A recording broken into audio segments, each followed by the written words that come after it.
informações, né? Para a gente começar, eu acho que assim, a gente pode começar do ponto antes de 2019, que foi assim, o marco para que a Copa do Mundo Feminina tivesse mais alcance e tal. Porque, analisando muito o que você falou já das suas experiências, que era muito difícil assim, você conseguir acompanhar um jogo de futebol feminino antes, até os jogos internacionais você quase não tinha acesso de nenhuma maneira, Sim. tinha poucos jogos do campeonato em si, né, na televisão, o futebol feminino era mais na TV aberta, na seleção, então, por enquanto essa coisa de como é que era difícil de você conseguir assistir a uma transmissão antes da Copa do Mundo Feminino 19.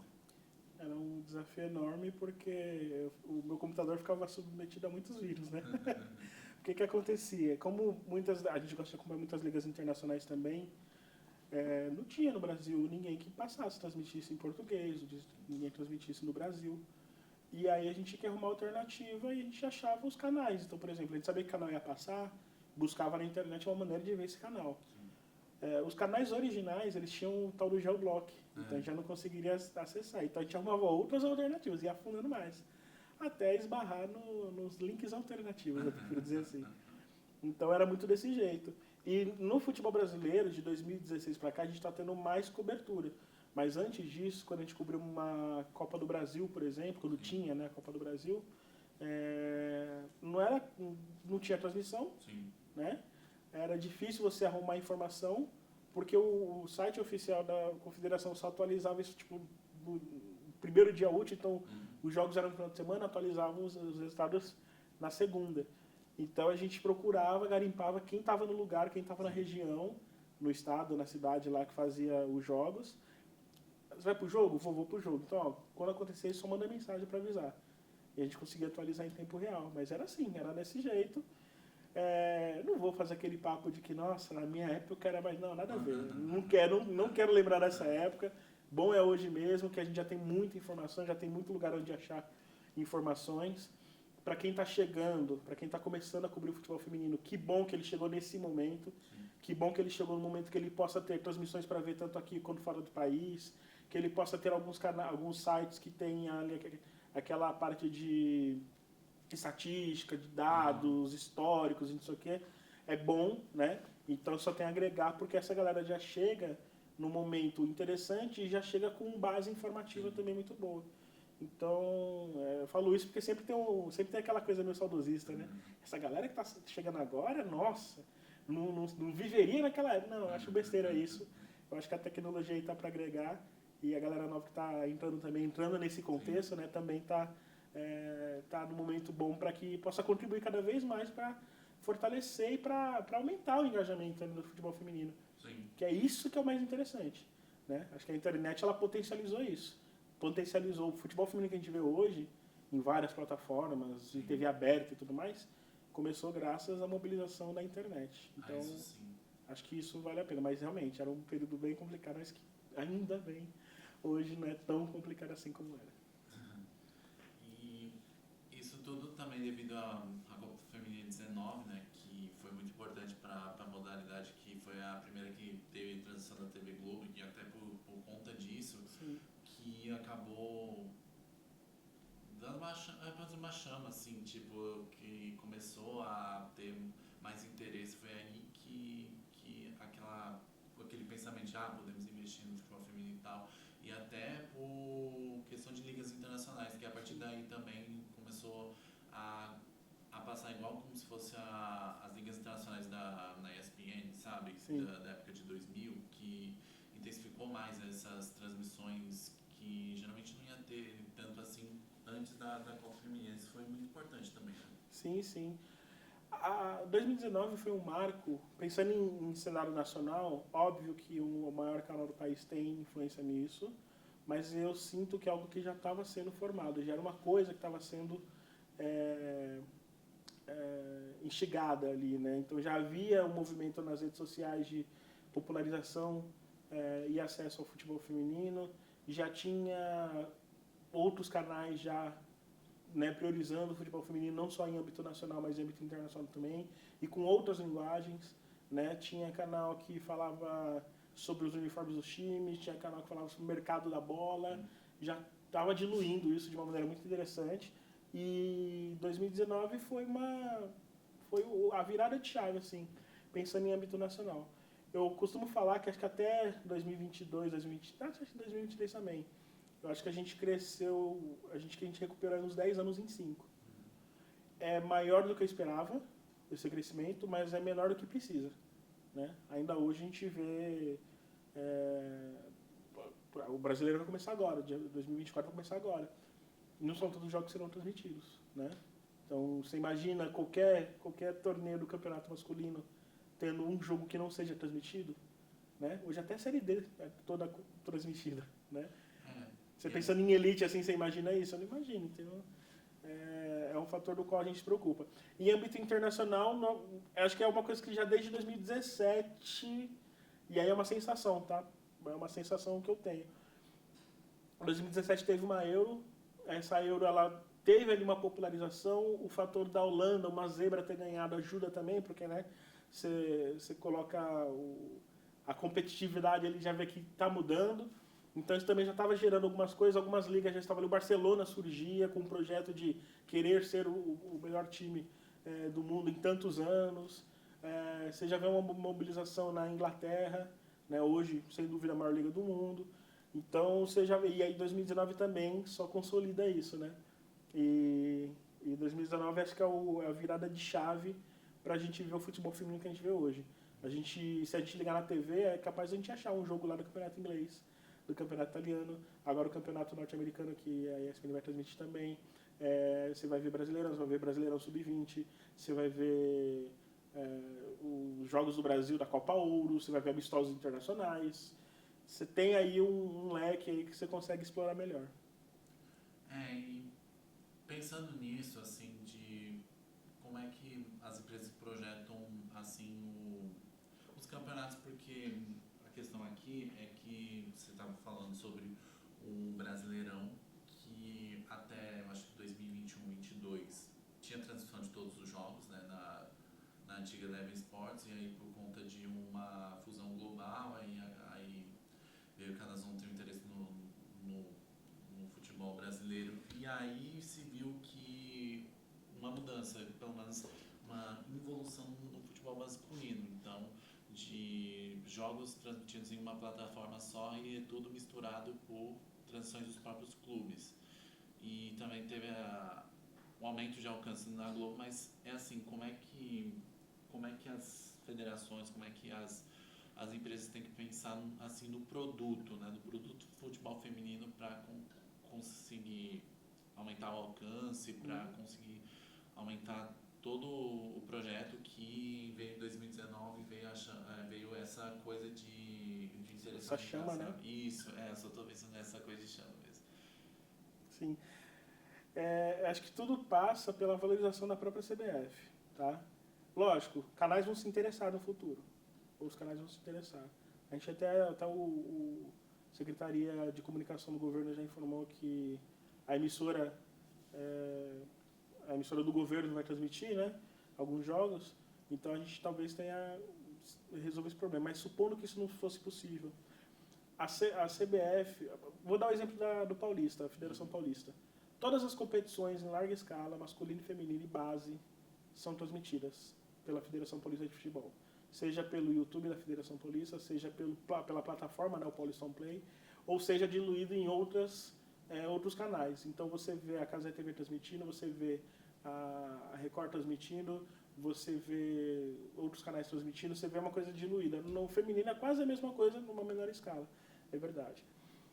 A CBF não tem como fazer isso, né?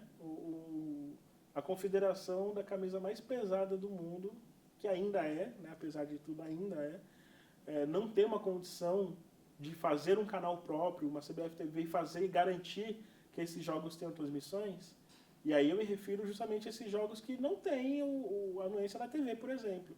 O Brasileirão Feminino é um deles, os torneios de base, masculino e feminino.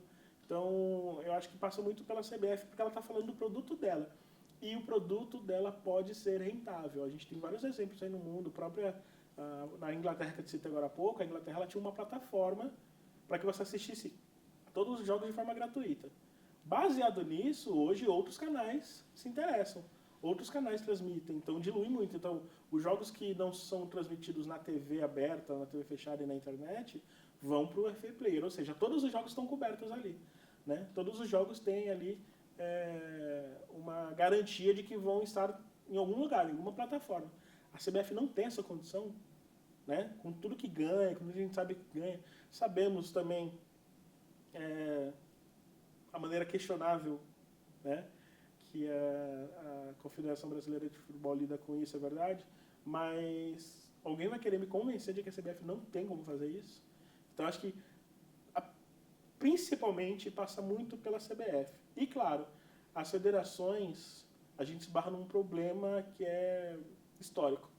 Muitas dessas federações estaduais, elas são comandadas por caras que estão lá há 20, 15 anos, que tem uma visão coronelista, tem uma visão que não abrange a mulher, não abrange o futebol de mulheres, né? Então tem cara que não gosta de futebol feminino, ponto, não gosta, sabe? Às vezes ele está fortalecendo alguma coisa por algum outro interesse, mas não é porque ele gosta. Então há que se cobrar uma modernização dessas federações, né? Para que outras pessoas possam assumir cargos, para que mulheres possam assumir mais cargos relacionados diretamente ao futebol feminino, ao departamento de futebol feminino, e é fundamental que essas federações tenham um departamento de futebol feminino para que se pense o futebol feminino. E baseado nisso, eu sou muito da opinião que o futebol de mulheres tem um potencial de descentralização maior do que tem o masculino, né? Essa coisa do eixo Rio-São Paulo, Sul, Minas e tal. Eu vejo no futebol de mulheres o potencial para você diluir mais esses destaques. A gente tem muitas atletas no Norte e Nordeste. Arrisco a dizer que de futebol masculino e feminino talvez seja a região que mais cedeu atletas para seleções, né, na história. Então lá tem gente boa jogando. Se tem gente boa jogando, tem gente boa.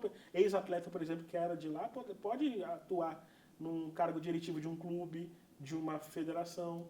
Então há que se questionar a necessidade de que essas federações se modernizem nesse sentido, para que torne o futebol mais amplo, inclusive para as mulheres, pensando em base, estruturá-las, e também se questionar por que a CBF, uma confederação gigante, né, da camisa mais pesada do mundo, não tem condições de criar um canal próprio para garantir que esses jogos que não passem na TV não fiquem no escuro, que eles passem também, porque isso facilita para quem assiste, o torcedor que vai se agregando, né, a isso, a imprensa que trabalha com isso, que precisa de fatos e precisa de ver para analisar, e todo mundo sai ganhando. E com isso, obviamente, a CBF tem uma condição aí de, quem sabe, faturar com isso também.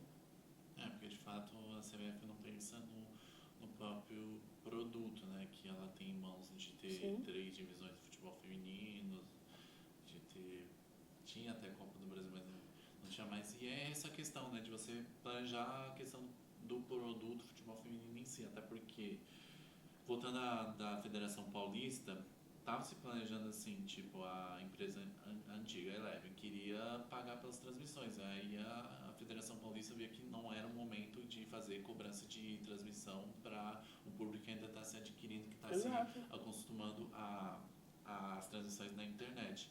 E até foi um pensamento que a DAZN também tinha, que era de chegar, passou 2 anos do contrato da Champions League feminina, era passar de forma paga, né, ter um paywall nessas recuou, né? E recuou totalmente, planejando uma nova coisa, né, tipo, um novo acordo do futebol feminino. Aí não só a Champions League feminina entrou, mas com todos os eventos femininos, né, da plataforma. Você acha que isso de fato é o que precisa, que assim no futebol feminino não é pensar nesse momento em cobrança, é pensar mais no alcance, na gratuidade? Acho que uma coisa não elimina a outra. Quando a gente fala em cobrança, a gente fala que essa cobrança seja revertida para investimentos no futebol feminino, né? Eu acho que uma coisa não anula a outra. Eu acho que é possível fazer algo que nem a DAZN está fazendo, que nem você sugeriu também, e eu concordo.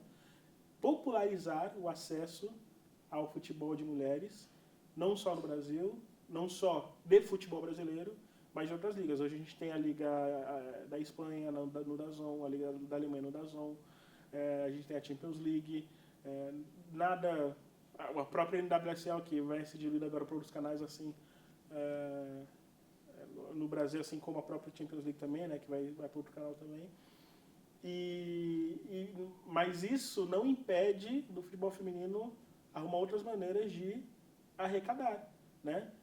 Então as marcas que olham isso e veem, tá vendo o potencial de um aquecimento da popularização das pessoas interessadas no futebol de mulheres, cada vez mais, né? E essas marcas, elas viram isso antes da Copa, deu uma recuada, acho que está voltando aos poucos, até pelas Olimpíadas também, mas até pelo processo natural, de que podem sim investir, né? Seja na competição, seja nos canais que produzem conteúdo, seja nos times, seja na atleta X. Quantas atletas a gente vê hoje fazendo comerciais, por exemplo, né? Comerciais, ações publicitárias na internet. Então, eu acho muito válido você pensar em popularizar, primeiramente, o futebol de mulheres, como a DAZN faz, e como qualquer outro canal, como a própria FA Player, né, como eu citei, do campeonato inglês, o que ela fez foi popularizar, né? Hoje você vê jogos do campeonato inglês com estádios menores, mas todos cheios, né? Aí até quando é estádio maior, você tem um número ok ali, né? Não enche o estádio, mas você tem um número de pessoas que você não imaginaria há alguns anos. Então, a popularização ela é necessária, é fundamental nesse processo. E aí, citando o exemplo da DAZN, a recuada que eles deram nisso de manter, né, o produto acessível na internet, gratuitamente, ajuda muito nisso. Porque quem não vai se interessar, agora que a gente está vendo Champions League masculina, mas quem não vai se interessar sabendo que vai ter as quartas de final agora, vai ter o Barcelona lutando por mais um título, tem o Lyon também que pode ganhar, tem o Chelsea que busca o primeiro título, sabe? O PSG, né, que todo mundo conhece também no feminino é forte. Então isso causa interesse, a pessoa vai assistir. E, cara, pode até ser que ela não assista todo final de semana, mas ela vai lembrar, quando tiver um tempinho, de puxar na internet quanto é que foi o jogo do PSG. Ela vai buscar, sabe? Ela vai ver quanto é que foi o jogo do Bayern de Munique no Campeonato Alemão, se ela tiver acesso, entendeu? Então a primeira coisa é popularizar sim, mas sem deixar de buscar ir atrás dessas marcas, né? De capitalizar em cima disso, atrás outras alternativas para capitalizar esse investimento também. Que até você está falando dos campeonatos, né? Que aí por uma questão da compra da ESPN lá dos Estados Unidos, né? Com o novo contrato aí entrou a ESPN aqui, porque antes era DAZN e Gold. Uhum. Aí também tem na DAZN a Copa da Alemanha. Tem até é uma coisa assim, tem campeonato saudita também, viu? Sim, tem campeonato saudita, cara, que loucura, feminino, eu imaginava isso. Eu não imaginava ver um campeonato saudita feminino. Até por uma questão do próprio país, né? Com a Sim. questão das mulheres, não imagina. Não. Principalmente por isso. Principalmente por isso. Aí pegando isso, toda a questão do mercado, agora vem para um momento de consolidação. Que aí vem a Copa do Mundo Feminina agora, de 2023, que é um horário pra gente, assim, totalmente fora, porque Sim. era na madrugada, mas de qualquer maneira você tem grandes marcos nessa cobertura por conta de todos os jogos pela primeira vez sendo transmitidos, né, da competição, e até você estava nas transmissões da Casa TV, então você pode muito bem falar sobre. Aí, como é que é essa coisa, assim, de você ver tanto após ano sendo construída, né, sendo evoluída essa coisa. Daí falando da Champions League feminina, tem então também, né, tem outra coisa. Aí como você vê evoluindo essa questão do mercado para um momento tão importante que é uma transição de Copa do Mundo, que basicamente é o marco do esporte em qualquer Copa do Mundo, é Copa do Mundo. É o ciclo, né? É isso mesmo. E aí, ciclo.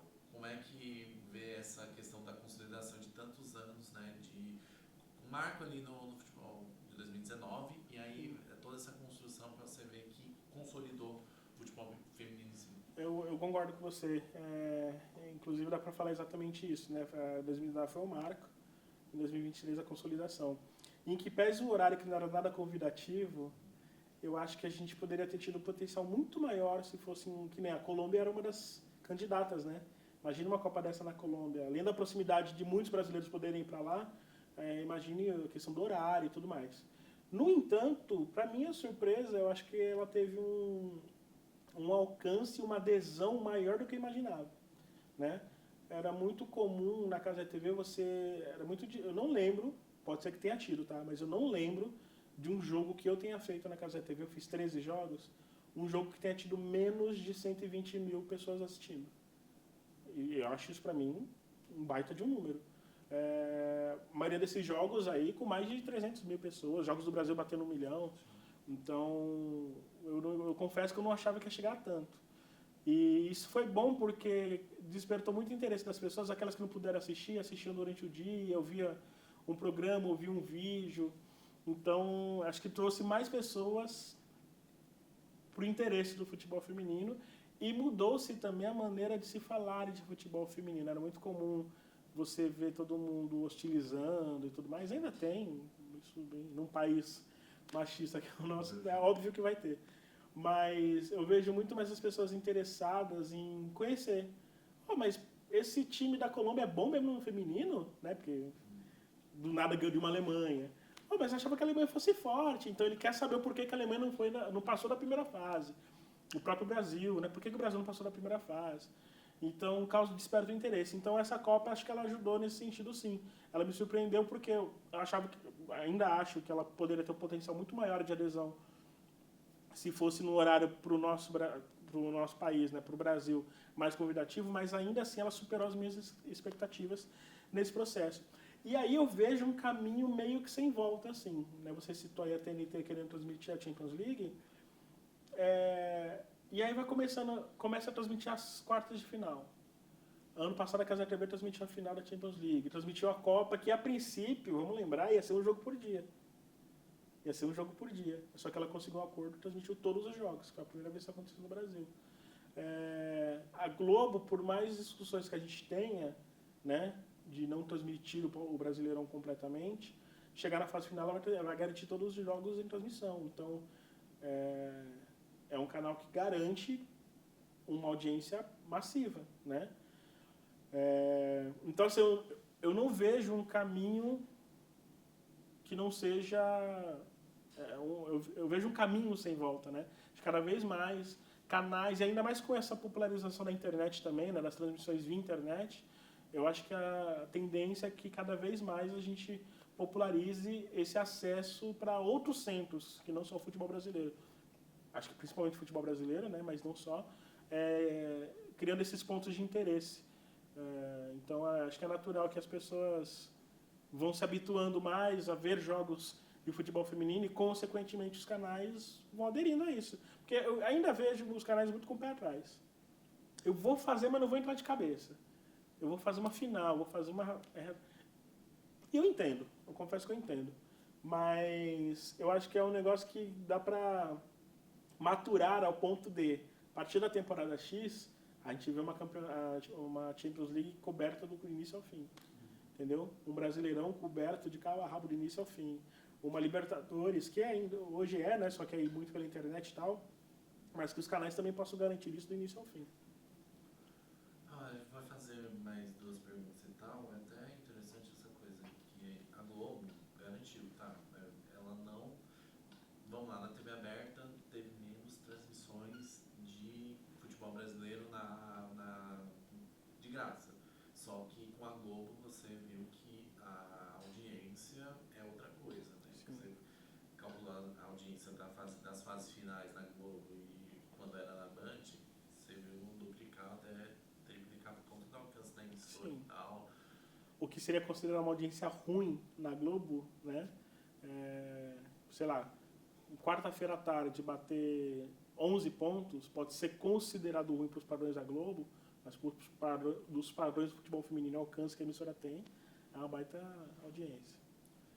Então, a importância da Band, porque, vamos lá, se você analisa o período do futebol feminino na televisão entre 95 e 2015 por ali, você via que as transmissões eram super concentradas na TV Bandeirantes, das competições assim, da seleção, né? Basicamente era mais a seleção e alguma outra coisa aí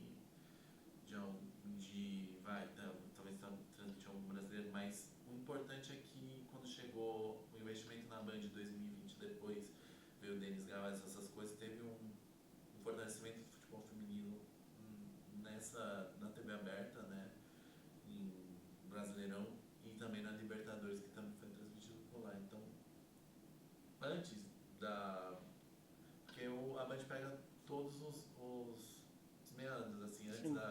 de 2019, depois 2019. Então, qual é a importância, assim, nas suas palavras, a importância da Band, assim, nas transmissões de futebol feminino?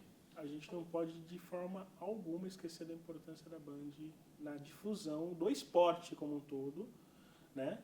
Mas também, e aí, como o assunto é futebol feminino, né, não seria diferente. A Band, durante muito tempo, transmitiu competições amistosas, competições de clubes, Libertadores, chegou a transmitir torneios paulista. E aí você falou aí, cara, a gente tá falando de 95, sabe? 90 são 20 anos no mínimo, 20? Mas a gente tá falando quase 30 anos, né? Mas desses 30, 20, a Band ela teve ali um pé saindo às vezes, né, tirando um pouco ou voltando a transmitir com mais força, né, de tempos em tempos, mas sempre a Band esteve ali. E a gente nunca pode esquecer da importância da Band. Eu acho que antes de ir para a Globo, no ano antes para a Globo, ainda tinha um processo muito importante, porque já se falava de um campeonato brasileiro, do qual ela garantia um jogo por rodada, e os outros jogos também a gente poderia assistir em qualquer, né, nos outros canais e tudo mais. A ida da Globo é um marco, porque a gente está falando da maior emissora do país. E isso é valoroso. No entanto, a emissora tem canais de esporte. E não um só. Né? Ela poderia muito bem garantir essas transmissões, se não todos, mas a maioria dos jogos. Porque, pensa bem, a Globo, a maior emissora, só vai passar das quartas de finais em diante, certo? Como é que o cara que trabalha no desenvolvimento do América Mineiro vai conseguir querer investir mais no time? Porque ele não vai ter jogo no Sport TV, né? Dificilmente vai para um G8, vai para as quartas de final. Se passar, beleza, mas se não passar, o que pode acontecer, como é que esse cara faz? É bem verdade, eles não contam com isso, tá? Eles não contam com esse retorno. Então eles arrumam outras maneiras. Mas pensa bem, né, como não é fácil você saber que a maior emissora do país vai passar, só que não vai te passar. Né? Não vai passar você, não vai mostrar a sua marca. Então, não é nada fácil. Acho que a Globo ela deveria ter uma maneira, principalmente nos canais fechados, de poder abranger melhor esses jogos. E é uma pena, é uma pena. A gente tem uma expectativa aí, né, da emissora do governo, da TV Brasil, né, poder passar. Ela passaria os jogos que não passariam na Globo, que seria excelente, porque a gente teria todos os jogos de cobertura em TV aberta e internet, TV fechada, enfim, era só escolher. Mas é ruim que a impressão que dá é que a emissora ela esconde a competição, porque antes essa competição todo mundo assistia a qualquer momento. A partir do momento que ela pega e evita de passar esses jogos, e aí você usou um termo, né? A gente deu um passo para trás ali, né? A gente deveria ter, a gente não, né? No caso da emissora. Então eu acho que é um marco, né? A Globo transmitir, mas com essas ressalvas. E, paralelo a isso, jamais. Quando a gente, sei lá, nas histórias, nos cursos de jornalismo, em que se porventura a cobertura jornalística sobre futebol de mulheres ou esporte de mulheres for fazer parte dessa disciplina, tem que se citar a importância do Grupo Band nisso. O Grupo Band é parte fundamental. Sem a Band a gente não teria visto o alcance que aconteceu em larga escala. A gente teria visto um alcance dentro da bolha, que poderia sair da bolha. Mas de TV aberta para o Brasil todo, não. Sem a Band, a gente ia demorar mais ainda. Com o Luciano do Vale também, né? E aí é o grande nome, né? Luciano do Vale, porque, novamente, eu falo futebol feminino porque é o assunto aqui. Mas o cara apostou no basquete feminino, apostou em outras competições. O cara me levou um jogo de vôlei pro Maracanã, sabe? Então, é um cara que acreditava muito no esporte, das mulheres. E não tem como, cara, não tem como. Isso daí como eu disse, isso tem que ser obra de estudo. Daqui a alguns anos, quando as próximas turmas de jornalismo entrarem no assunto cobertura jornalística, cobertura esportiva, assim como Fiore de Gigliotti já fez parte num dia, os canais que faziam parte da época, né, fizeram história na cobertura. A Band, essencialmente a Band, na cobertura esportiva, no que se refere ao esporte de mulheres e também ao futebol de mulheres, a Band ela tem que ter o seu nome cravado ali como um dos principais nomes dessa história. Perfeito. Para a gente encerrar, eu queria, assim, agora é mais falar sobre futuro, até porque você vê ainda a discrepância do futebol feminino até normal, até por enquanto, né? É questão de valores, porque assim, vamos lá, transferência, acho que foi da última vez que eu tinha pesquisado assim, foi o jogador do Chelsea, eu acho que é a Penny Harder, né? Que, se eu não me engano, uma transferência foi 60 mil euros. Já e passamos aí bem o do disso. Neymar foi... quase 1 bilhão. E até nas questões propriamente dos direitos, que os direitos das competições em masculino chegam a bilhões, e no caso da Champions League feminina, 8 milhões por ano, aí vem um contrato local de alguma competição, assim, Campeonato Espanhol, 36 milhões, sabe? E você vê muito bem que o futebol espanhol é mais de bi. Então, com tudo isso, é mais falar sobre o futuro. O que você pode esperar, que agora teve tanta coisa acontecendo, né? E nesse sentido, até uma questão de valores, você acha que pode, pelo menos de ano após ano, ir aumentando essa questão do valor do futebol feminino, que é até uma coisa recente, né? Essa questão. Então, é projetar essa questão do futuro do futebol feminino, questão de valores, questão de campeonatos e tudo mais. Você tem uma ideia, a FA, o campeonato inglês, né? Ela tem, o pessoal que cuida tem uma projeção de, em 10 anos, tornar a liga com um valor de 1 bilhão de euros. Não sei se é de euros ou se de libras. Então, existe um projeto que está sendo executado, e até que com muito sucesso, feito na Inglaterra. Eu acho que em âmbito internacional a gente vai ver muito isso. A gente vê alguns países que vão por esse caminho, de diminuir a disparidade entre os ganhos de homens e mulheres, tanto no que se refere às premiações de competições e até aos salários. Eu acho que isso vai demorar mais ainda, né? Eu vejo isso. No Brasil, eu acho que eu vou ver uma resistência enquanto a isso. Vai existir, vai acontecer, de a premiação de um campeonato brasileiro ser maior, de um campeonato paulista ser maior, atletas que vão receber mais, mas aqui eu vejo uma questão que não são todos os clubes que estão num processo de profissionalização. A gente tem Corinthians, Palmeiras, São Paulo, Ferroviária, Flamengo, Inter, o Cruzeiro, mas por outro lado a gente vê o Atlético Mineiro que negligencia suas atletas, né?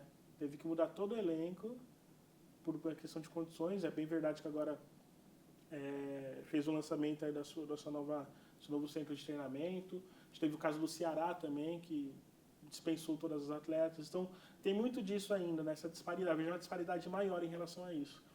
E eu vejo isso muito centralizado nos grandes clubes de camisa. E aí no meio está a Ferroviária, que no futebol feminino, né, na geografia do futebol feminino, faz parte desse grande clube de camisa.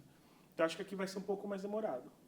Tá? Acho que vai existir, sim, essa questão de uma cobrança maior para que as mulheres recebam mais por aquilo, para que elas possam se dedicar mais ao futebol, né? Para que elas, em muitos casos, sobretudo nas divisões menores, sobretudo a A3, por exemplo, ainda tem casos de atletas que dividem as funções, né? Vão trabalhar de manhã e vão treinar à tarde, se tiverem tempo. Então, quando a gente fala em futebol de alto nível, é impensável imaginar uma coisa dessa. Então, eu acho que o próprio conceito de esporte de alto rendimento vai fazer com que o futuro, não muito breve, esses clubes garantam que essas atletas trabalhem só com futebol. É isso que eu espero. Em âmbito internacional, acho que a gente vai ver isso com muito mais frequência, né? É só a gente ver as ideias que tem, por exemplo, o campeonato inglês, né? A gente vê como o campeonato alemão voltou a se popularizar, né? O campeonato alemão estava escondido lá, porque tinha narração em alemão só para alemães. Agora não. Agora você vê um campeonato que passa em outros países com narração em inglês, que já é um agregador aí, né, para que você não fique só na Alemanha.